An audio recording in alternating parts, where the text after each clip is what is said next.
참고로 역사적인 것들은 살짝 어렵습니다. 근데 한탄할 만한 것도 그다지 쉽진 않은 것 같아요. 아까 전에 봤었는데. 후자로 하도록 하겠습니다. 네, 또 그럼 뒤에 있는 걸로 하도록 하겠습니다. 왕이 넘어지면 이런 거 할 겁니다. 근데 정말 쉬울 거예요, 진짜로. 진짜 정말 쉬울 거예요. 그래서 약간 스피드 게임이 될 수 있습니다. 첫 번째 문제 드리도록 하겠습니다. 아, 근데 현정이 저 눈빛 보니까 다 아는 것 같아서 지금 약간 짜증나요. 여러분들 빨리 현정이가 못 맞히게 우선 손 들고 생각하세요. 생각하고 던지지 마요. 혼나기 싫으면. 자, 왕이 야구를 할 때 신하가 하는 말은?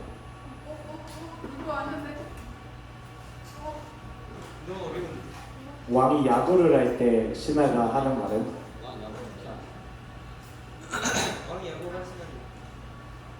왕이 야구를 할 수 있냐고요? 그럼 왕은 그냥 앉아만 있어야 됩니까? 왕도 운동해요. 왕이 야구를 할 때 신하가 하는 말은?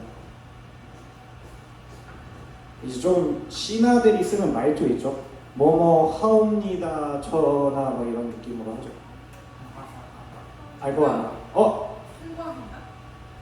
다시 천천히 말씀하시겠어요? 송구 하옵니다. 정답입니다. 송구하옵니다. 두 번째입니다. 저럴 것 같았어요. 아니요, 첫 번째입니다. 두 번째입니다. 나 이제 못하겠어요. 제가 맞힐 것 같아요. 왕 중에 가장 가난하게 살 것 같은 왕은? 예수님이. 정한이 선물 하나 주시면 감사하겠습니다. 좋습니다. 그건 아닌데요. 대답이 굉장히 매력적이었죠. 그쵸, 예수님은 가난하게 사셨죠. 좋습니다. 이런 또 우문 현답이 나오네요. 그쵸. 힌트를 조금 드리면 그냥 사실이잖아. 네, 뉴스에 굉장히 많이 나옵니다. 네. 그리고 제가 고등학교를 졸업했을 당시에는 이게 한 5,000원 정도였었던 것 같아요. 지금은 거의 10,000원 가까워지죠. 냉면 아닙니다. 네. 아니죠. 가장 가난할 것 같은 왕. 네. 참고로 여러분들이 이거를 확인하기 위해서는 여러 군데를 찾아봐도 되는데 이제 알바 천국에 들어가도 이게 되게 자세하게 잘 나와요.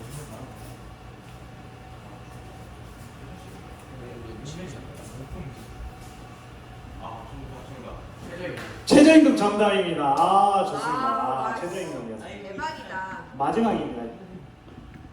왕이 집에 들어가기 싫을 때 하는 말은 궁시렁궁시렁입니다. 그렇다면 조선시대 마지막 왕은 누구일까요? 순종? 아닙니다. 네. 고종 정답입니다. 네, 순종은 제3대 대한제국의 황제입니다. 네, 좋습니다. 네. 잘 꼬았다. 네 번째입니다. 왕들은 각각 별명이 있는 왕들이 있습니다. 그 왕들 중에서 마지막 왕이라고 하는 별명을 가지고 있는 왕은 누구일까요? 마지막 왕. 이거 아까 정한이가 해서 못 드립니다. 좋습니다. 근데 굉장히 좋은 접근이었습니다.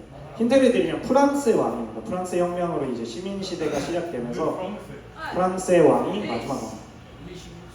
루이 16세 정답입니다. 와, 너무 쉬웠나요? 마지막입니다. 네, 진짜 맞아요. 찐막. 이거 너무 빨리 끝나서 깜짝 놀랐는데. 네. 자. 넌센스 했다가 네, 이렇게 빨리 맞히는 거 보니까 다음 게 왕이 주차하면 막 이런 거였거든요. 바로 할 것 같아가지고 그냥 없애버렸습니다. 네. 세계에는 정말 많은 여왕들이 있습니다. 여왕의 이름 3명만 되시면은 그분에게 상품 드리겠습니다. 뭐 다, 전 세계 다 더해서. 아, 옛날이죠. 지금 여왕은 이제 거의 없죠. 지금 여왕은 아예 없지 않나요? 이제 없어졌죠. 빅토리아 몇 세? 1세? 있나 빅토리아 1세가? 네, 우선 빅토리아 1세. 엘리자베스 1세 2세. 아, 맞다. 저렇게 하면 되는구나. 그러니까 나 너 그렇게 돼가지고 왜 아, 저렇게 되지? 오늘 망했습니다. 그냥 다음 주에 사퇴하겠습니다. 영민쌤이 할 겁니다. 다음 주부터. 아, 진짜 마지막. 지금 너무 당황했습니다. 나는 왜 저렇게 돼? 의학을 느끼고 있어. 4분? 엘리자베스 1세 2세가 나올 거라고 상상을 못했어요. 마지막입니다. 아직도 왕이 있는 나라들이 몇 군데가 있습니다. 우리는 그거를 입헌군주제라고 합니다.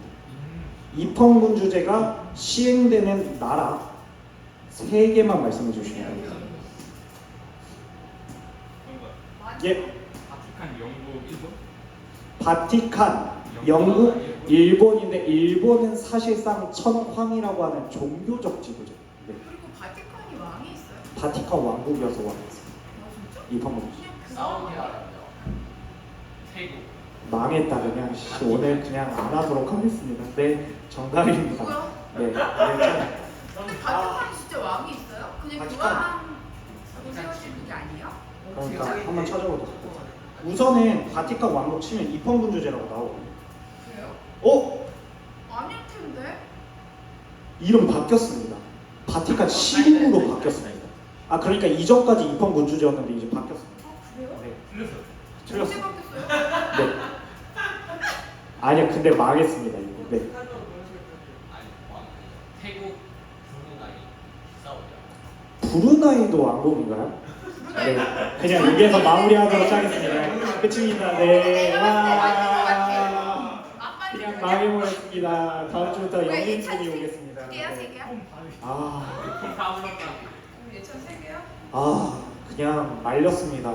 현정이 미소부터가 오늘 쉽지 않겠다 했었는데 사우디아라비아 나오는 순간 망했고요. 엘리자베스 1세 2세 나오는 순간 무언가가 내가 잘못되었구나를 그제서야 알았습니다. 전 되게 열심히 고민해서 막 이집트 막 이런 거 할 줄 알았는데 망했습니다. 11기입니다. 11기는 10명의 왕들의 이야기입니다. 그렇죠? 10명의 왕들이 각각 하나님을 어떻게 믿었는지를 사례집으로 말한 거를 11기라고 합니다. 그렇죠? 그렇죠? 현정이? 그렇죠? 현정이 10명의 왕들 중에 몇 명의 왕 알아요? 현정이? 몇 명의 왕 알아요? 보복하시면 안 되죠. 말하라고! 장난입니다. 11기는 왕들의 나열입니다. 그리고 그 나열 가운데서 하나님을 얼마나 잘 믿었는지가 그 11기라고 하는 책의 주제가 됩니다. 근데요, 한번 이렇게 생각해 볼까요? 왕이 아니라 우리가 알고 있는 흔히 말하는 족보가 성경이었었다라고 생각을 해봅시다. 우리의 할아버지와 우리의 증조할아버지와 우리의 보조할아버지가 모두가 다 하나님을 믿고 계셨다라고 생각을 한번 해봅시다. 그리고 그것들을 읽을 때마다 우리는 어느 정도의 감동과 어느 정도의 답답함을 함께 느낄 것입니다. 분명히 청년 시절에 저렇게 잘 믿으셨던 할아버지가 왜 족보의 마지막 줄에는 결국은 후회를 하시면서 돌아가시지?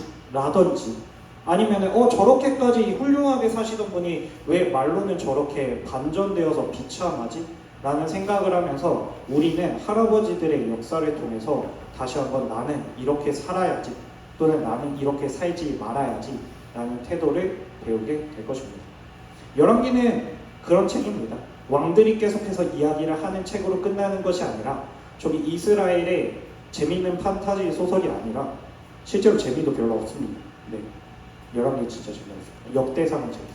여튼 그런 책인데 우리가 그럼 그 책을 볼 때 어떻게 봐야 되냐라고 하면은 우리는 어떻게 살까라는 질문을 계속해서 던지셔야 될 것 같습니다.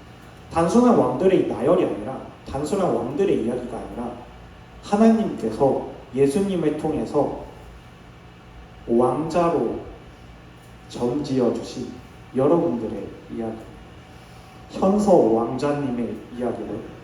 민준 왕자님의 이야기고요. 현정 공주님의 이야기입니다. 여러분들이 왕의 자격을 하나님께서 선물해 준 만큼 여러분들이 이전의 선 왕들을 통하여서 여러분들의 삶이 조금이나마 바뀌기를 기도하겠습니다. 찬양팀 나와서 찬양해 주실 텐데요. 좀 더 다윗처럼 용맹하고 옷 벗어지는 거 신경 쓰지 않고 찬양하기를 바라겠습니다. 찬양하시겠습니다.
적어도 감사하며 살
아름다우시.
감사합니다. 오늘도 새날을 주시고 이렇게 주일 아침에 모여서 우리 청소년들과 함께 주님을 예배할 수 있게 해주셔서 정말 감사합니다.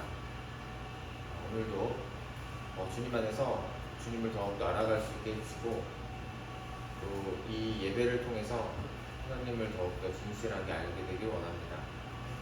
오늘도 예물을 드렸습니다. 이 예물 안에 우리의 진심과 하나님을 알아감으로 기쁨으로 예물 드릴 수 있게 하시고 또 이 물질을 통해서 하나님 나라를 읽어가시는데 요긴하게 써주시옵소서. 하나님 온전히 이 예배를 통해서 예수 그리스도 삼일차 하나님만 높임 받으시길 원합니다. 성령님께서 우리를 인도하여 주셔서 예배 가운데 주님을 더욱더 알 수 있도록 우리 인도하여 주십시오. 모든 것을 주님께 의지합니다. 오직 주님만을 높입니다. 이 모든 것 우리 주 예수 그리스도의 이름으로 기도드립니다. 아멘.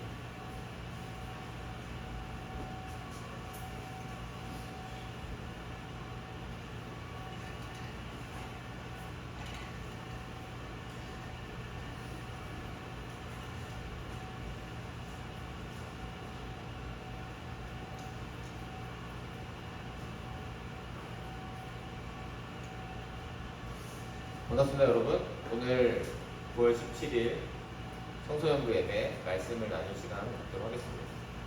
계속해서 이제 그 열왕기인데 우리가 솔로몬에 대한 얘기를 나눴잖아요. 근데 이제 솔로몬이 비중이 높은 왕입니다. 굉장히 비중이 높은 왕이기 때문에 솔로몬 얘기를 계속해서 보게 됩니다. 그래서 오늘은 열왕기상 7장 1절에서 12절 말씀 번갈아 가면서 읽고 마지막 절은 함께 읽을게요. 제가 먼저 읽겠습니다. 솔로몬은 자기의 궁을 건축하기 시작하여 그것을 완공하는 데 13해가 걸렸다. 그는 레바논 숲을 지었는데 그 길이는 100자이고 그 너비는 50자이고 그 높이는 30자이다. 백향목 기둥을 네 줄로 세우고 그 기둥 위에는 백향목 석가래를 얹었다. 지붕에는 한 줄에 15개씩 모두 45개의 석가래를 대고 백향목 판자로 덮었다. 창틀은 세 줄로 되어 있고 그 창문들은 새 나무로 되었어. 문과 문설주는 모두 네모난 모양이고 창문은 창문끼리 세 줄로 마주보고 있었다. 그는 기둥들을 나란히 세워 주량을 만들었다. 그것은 길이가 10자이고 너비가 30자인 벽이 없는 복도였다. 주랑 앞에는 현관이 있고 현관 앞에 소 기둥들이 있고 그 기둥들 위에는 차량이 걸려 있었다. 또 그는 옥좌실 곧 재판정을 짓고 그 마루를 모두 백향목으로 깔았다. 자기가 있을 왕궁은 재판정 뒤에 있는 다른 뜰에 지었는데 그 건축 양식은 다른 건물들의 건축 양식과 서로 비슷하였다. 또 솔로몬은 이것과 같은 궁전을 그가 결혼하여 아내로 맞아들인 바로의 딸에게도 지어주었다. 왕궁을 포함한 모든 건물은 치수를 재어서 깎은 귀한 돌, 앞뒤를 톱으로 자른 값진 돌들로 지었는데 기초에서부터 갓돌까지 또 바깥은 물론이고 건물 안의 큰 뜰까지 다 그러한 재료를 써서 지었다. 기초를 놓을 때에도 값진 큰 돌을 놓았는데 어떤 돌은 10자가 되고 어떤 돌은 8자가 되었다. 기초를 다진 다음에는 그 위에다가 치수를 재어서 잘 다듬은 값진 돌과 백향목으로 벽을 올렸다. 함께 읽겠습니다. 왕궁들의 밤이나 주님의 성전 안뜰의 밤이나 성전의 어미 현관의 밤은 모두 잘 다듬은 돌 3켜와 두꺼운 백향목 판자 한 켤을 놓아서 쌓았다. 네. 자, 오늘은 솔로몬의 행보라는 제목으로 함께 말씀을 나누고자 합니다. 네, 그래서 행보라는 단어를 좀 한번 보면 그 걸음을 걸음 또는 그 걸음 아니면 일정한 목적지까지 걸어서 가거나 다녀. 그러니까 이제 길이라는 얘기죠. 쭉 어떤 길을 걷고 있냐 솔로몬이 그거에 대해서 좀 얘기를 나눌까 합니다. 그래서 하나님께서는 지난주에 말씀 나눈 다음에 이제 솔로몬이 지혜를 구했잖아요. 지혜를 구한 것을 하나님께서 뭐 우리 모두 알고 있지만 당연히 응답을 제대로 해주셨습니다. 그래서 하나님께서 솔로몬에게 지혜와 총명과 넓은 마음을 바닷가의 모래알처럼 한없이 많이 주셨대요. 그래서 솔로몬의 지혜는 동양의 어느 누구보다 또 그리고 이집트의 어느 누구보다 이집트는 서쪽이죠. 그때로 치면 그래서 요즘 말로 치면은 전 세계 누구보다 뛰어났다고 보면 될 것 같습니다. 그래서 엄청 지혜로웠어요. 그래서 솔로몬의 명성이 계속 퍼져갑니다. 주위의 모든 민족 가운데 솔로몬의 명성이 자자한 겁니다. 이거 잘 알고 계시는 얘기죠. 그래서 3,000가지의 잠언을 말하였고 지혜의 글죠. 1,005편의 노래를 지었고. 근데 이들 중에 일부는 성경에도 포함이 되어 있죠. 모두는 아니지만. 그리고 이 사람이 뭐 그런 지혜뿐만 아니라 이런 모든 초목을 놓고 논할 수 있는 그런 식물학적, 자연적인 지식도 있었고, 그리고 짐승과 새와 기어다니는 것, 물고기를 두고서도 가릴 것 없이 논할 수 있었대요. 그러니까 동식물, 뭐 자연 이런 거에 대해서 어느 주제로 얘기를 해도 정말 발변을 할 수 있었다는 거예요. 설명을 잘하고 뭐 엄청난 지혜를 갖고 있고, 그래서 지혜뿐만 아니라 지식도 다 갖춘 것 같아요. 솔로몬 굉장한 사람이죠. 그래서 모든 백성과 지상의 모든 왕들이, 심지어 다른 나라의 왕들이 막 배우러 온 거죠. 그 중에 대표적인 예가 스바 여왕이었죠. 네. 그래서 배우고 싶어서 온 거죠.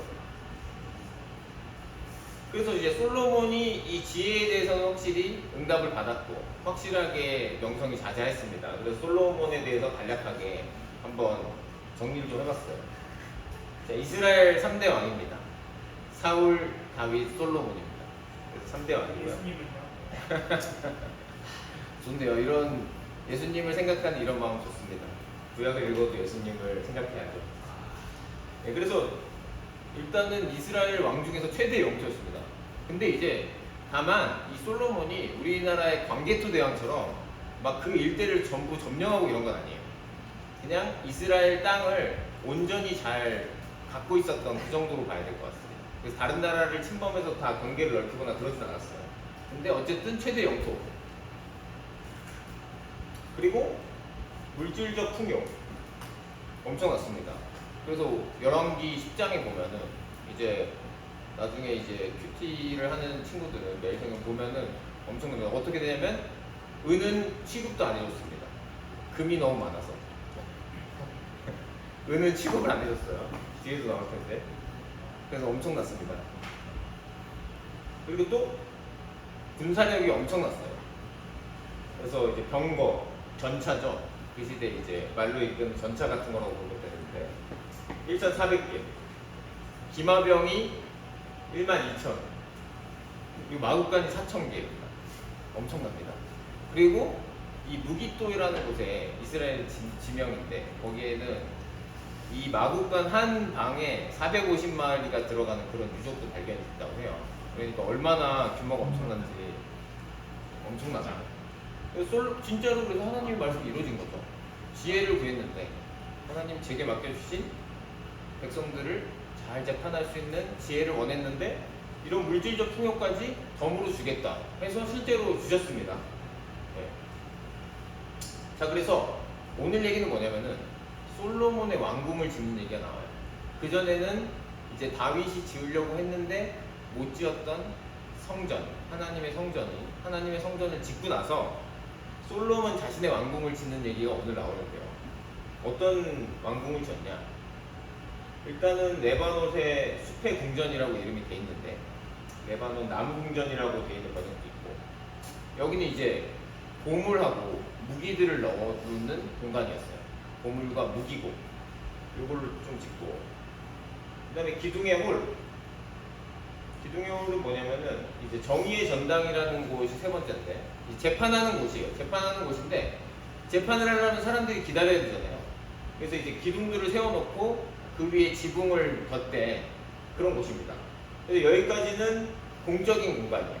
왕으로서 공적인 역할을 하는 공간을 세 곳을 짓고 그 다음에 솔로몬의 궁전과 그리고 지난주에도 봤었던 그 이집트 바로의 딸의 궁전을 지어줍니다.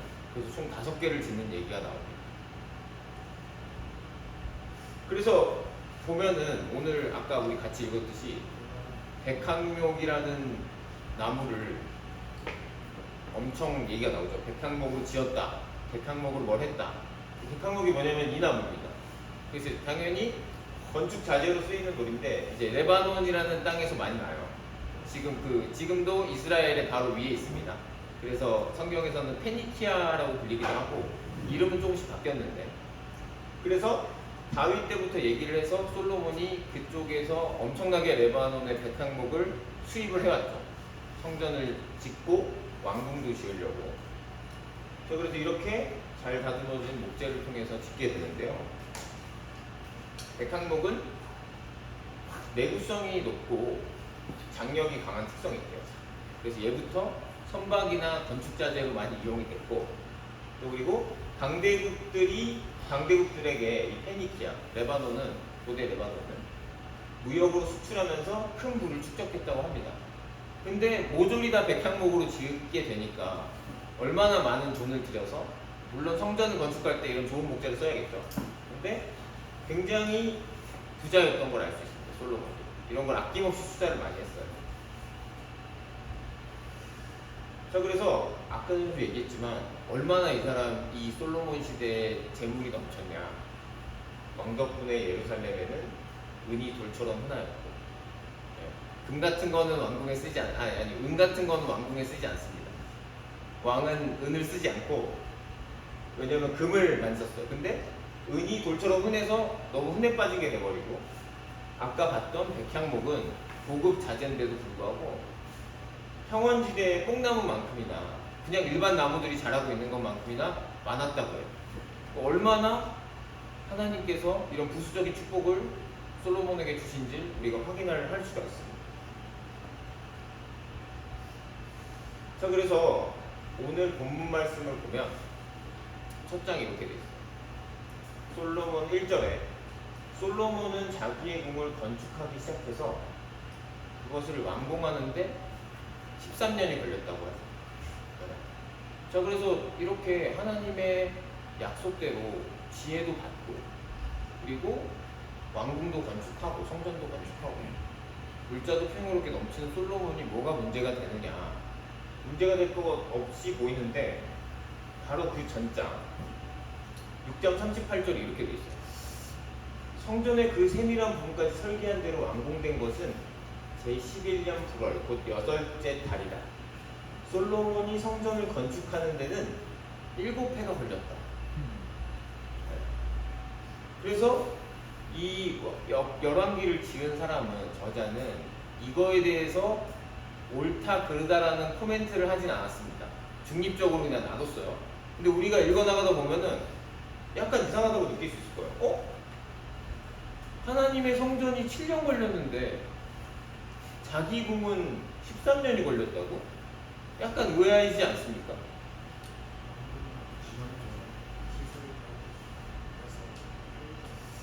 그래서 아까 전에 살펴봤듯이 솔로몬의 궁은 세 곳이 있었잖아요. 공적인 공간, 보물과 무기고, 그리고 재판을 할 수 있는 곳, 또 재판을 하기 위해서 사람들이 기다려야 되는 곳이 있고, 또 그리고 자신의 궁정과 또 이집트 바로 이제 아내죠, 바로의 딸을 위한 궁전이 있었는데, 자, 이렇게 규모가 크기 때문에 13년 걸릴 수도 있는 게 아닌가라는 생각을 해봤는데요. 근데 그것도 약간 맞지가 않는 것 같습니다. 왜냐면은 이제 신명기에 이제 말씀을 직접 가져오진 않았지만 신명기에서는 나중에 왕이 생기면은 조심해야 될 것을 3가지로 요약을 하고 있거든요. 첫 번째는 아내를 많이 두지 말 것이고요. 또 그 다음에는 자기를 위해서 재물을 많이 축적하지 말 것 있고, 또 그리고 한 가지가 또 뭐냐면 분말을 많이 주지 말 것이라는 3가지로 요약을 할 수 있어요. 네. 그래서 만약에 이 무기고와 보물 창고 있지 않습니까? 이게 신명기 되도록만 제대로 되면은 사실은 그렇게 클 필요가 없는 걸 수도 있는 거죠. 물론 열왕기의 저자는 그런 판단을 여기서는 하지 않았지만 생각을 해보면, 아니 하나님께서는 재물을 왕이 많이 가지고 있지 말고, 또 그리고 군사를 많이 둬서 군사를 많이 주지 말라는 목적은 당연히 여러분들이 잘 알고 있듯이 하나님을 의지하게 하기 위해서입니다. 왜냐면 사람은 눈에 보이는 물질이나 내가 무언가를 많이 갖고 있으면 사실 이제 마음이 흡족할 수 있거든요. 의지할 수 있고 처음엔 아닐지 몰라도 내가 만약에 내 통장에 잔고가 엄청나게 많다 이러면은 사실은 이런 얘기 하잖아요. 어떤 사람이 예전에는 마트에 가서 뭐 하나 살 때도 가격을 항상 확인했어야 됐는데 어느 순간 내가 수입이 많아지니까 물건을 살 때 가격표를 보는 일이 없어졌다. 이런 것처럼 사실은 우리들도 눈에 보이는 것에 많이 이렇게 의존하게 되기 마련인데 이때도 마찬가지입니다. 분사가 많으면 강대국이 되는 거죠. 그래서 하나님께서는 분사와 말들을 많이 두지 말고 나를 의지하기 원했고 또 재물을 너무 많이 쌓아주지 말고 하나님만을 보기 원하셨고 또 그리고 아내를 많이 두지 말 것에 대해서는 아무래도 그 시절에 이제 아내를 많이 두게 되면은 사람이 이제 마음이 쏠리게 되잖아요. 그런 부분 때문에 얘기를 하셨던 건데 그래서 만약에 그런 보물이나 무기가 적었다고 하면은 레바논 나무궁이 줄어들 것이고 또 그리고 솔로몬의 개인 공간 또 이집트 바로왕의 딸의 공간을 어쩌면 최대한 절약해서 줄였다면 과연 성전보다 이렇게 시간이 오래 걸렸을까라는 의문이 남긴 합니다. 그래서 저자는 이 부분에 대해서는 중립적으로 그냥 넘어가고 있어요. 나중에 가서 얘기를 하겠지만. 그래서 한번 생각해 볼 문제인 것 같습니다. 어떤 솔로몬은 처음에는 차곡차곡 하나님의 말씀을 따라서 잘 해오고 있었지만 어느 순간에는 나를 하나님보다 좀 앞세운 건 아닐까? 라는 합리적인 의심이 들 수도 있는 대목이에요. 뭐, A다 B다 정확하게 한 가지로만 결론을 낼 수 없지만 생각해 볼 부분입니다. 그래서 이렇게 솔로몬은 처음에 지난주에 말했듯이 이집트로 돌아가지 말라고 한 하나님의 말씀을 어쩌면 이집트 공주와 결혼함으로써 약간 다른 길을 타는 듯 싶더니 오늘에 와서는 물론 잘한 부분들도 있어요. 잘한 부분들도 있는데 성전보다 자기 왕궁을 더욱더 힘을 쏟은 게 아닌가라는 생각이 듭니다. 그래서 이 솔로몬의 이 여정에 관해서는 어떤 일을 했는지에 관해서는 계속 다음 주도 살펴볼 예정입니다. 그래서 여러분들이 앞으로 살아갈 때 물론 우리가 눈에 보이는 거에 영향을 많이 받습니다. 저 역시 마찬가지입니다. 그런 것들을 예수님을 영접한 그리스도인이라고 해서 유혹을 받거나 마음이 쏠리지 않는 게 아니에요. 왜냐하면 하나님과 긴밀하게 교제하지 않으면 우리는 그런 것들로 딸려 들어갈 수밖에 없어요. 그러면서 항상 자기 자신을 그런 보이는 숫자라든지 재물이라든지 그리고 사실은 학생들에게는 사실 이 성적이 굉장히 중요하지 않습니까? 어떤 학교를 가고 내가 몇 등을 하고 이런 것들에 대해서 굉장히 많이 신경이 쓰이고 스트레스를 받을 수밖에 없는데 하나님께서는 그런 부분들이 우리 인생의 정말 중요한 부분이긴 하지만 결정적으로 그게 결정적인 부분이 아니고 하나님 앞에 어떤 마음으로 섰냐 하나님과 어떤 관계를 맺고 있느냐를 가장 중요하게 보시기 때문에 이 부분에 대해서 우리가 생각을 해볼 필요가 있어요. 자, 그래서 오늘은 생각해 볼 것들을 한 두 가지로 나눠봤는데 나를 드러내고 싶었던 적이 있나 이거 한번 나눠볼 텐데 근데 이거는 사실은 솔로몬의 이 부분은 약간 부정적일 수도 있겠지만 저는 이게 원래 우리가 청소년 시기에 자기 자신의 존재감을 드러내거나 찾는 건 굉장히 중요한 일이거든요. 왜냐면은 여러분들은 신체도 자라고 있지만 또 이 신체와 정신적인 부분, 내면적인 부분이 함께 자라고 있잖아요.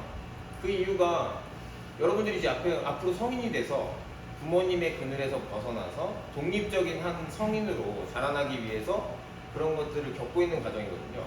그래서 사춘기 시기에는 사실은 자기 자신이 어떤 일을 할 수 있고 어떤 사람이고 이런 것들을 느끼고 드러내고 이런 것들이 자연스러운 과정이기 때문에 그래서 이 부분에서는 부정적이라기보다는 자연스러운 과정이고 필요한 과정인데 이제 문제는 뭐냐면 성인이 돼서도 계속해서 하나님보다는 나를 드러내려고 하는 그런 쪽의 방향을 살다 보면 이제 그런 남들의 인정 사회의 인정에 목마른 노예 생활이 시작될 뿐이겠죠. 하지만 지금은 자기 자신이 어떤 일을 잘할 수 있고 내가 어떤 사람이고 이런 존재감이나 나를 드러내고 싶은 것들은 굉장히 긍정적인 측면이 더 크기 때문에 한번 나눠봤으면 좋겠어요. 그런 마음이 언제 들었는지. 그리고 오늘은 솔로몬의 왕궁을 살펴봤는데요. 굉장히 고급 자재들로 지어진 집이었는데 그러면 여러분들은 혹시 나는 혹시 어떤 집에서 살고 싶다. 나중에 크면 어떤 보금자리를 마련하고 싶다. 물론 요즘에 요즘에 서울에서는 수도권에서는 물론 한국에서 13년만으로는 부족할 수 있습니다. 솔로몬보다 더 많은 시간이 될 수도 있겠지만 그래도 여러분들이 어떤 집에서 한번 살고 싶은지 자기 생각을 좀 나눠보는 시간 됐으면 좋겠어요. 기도하겠습니다. 하나님 감사합니다. 오늘 솔로몬이 왕궁 짓는 얘기와 또 솔로몬의 길을 살펴보았습니다. 성경에서는 침묵하고 있지만 약간은 의아합니다. 하나님의 집보다 더 많은 시간을 걸려 왕궁을 짓는 솔로몬의 모습이 의문이 들기도 합니다. 주님, 이 솔로몬의 삶의 과정을 살펴보면서 우리가 하나님에 대해서 어떤 태도를 가져야 될지 지혜를 부어주시고 또 하나님을 알 수 있도록 인도하여 주시옵소서. 주님, 이제 우리가 2학기가 시작돼서 중간고사가 다가옵니다. 또 우리 수험생들은 정말 이제 수시 지원을 시작했습니다. 수능도 얼마 남지 않았습니다. 주님, 연말로 다가오는 가운데 정말 우리가 준비했던 것들이 한가름 날 시기입니다. 직장을 구하려고 하는 친구들도 중요한 시기에 있습니다. 주님, 이 모든 것들을 주님께서 함께하여 주셔서 우리 학생들이 주님을 의지하면서 이것들을 잘 준비해 나갈 수 있도록 인도하여 주시옵소서. 사람들은 마음을 몰라줄 때도 있지만 정말 주님과 올바른 관계를 맺고 주님께서 우리의 모든 것을 위로해 주시고 인도해 주실 수 있다는 것을 믿을 수 있도록 우리를 인도하여 주십시오. 주님을 알려주십시오. 이 모든 것 우리 주 예수 그리스도의 이름으로 기도드립니다. 하나님께 영광을 받고 올려드리겠습니다.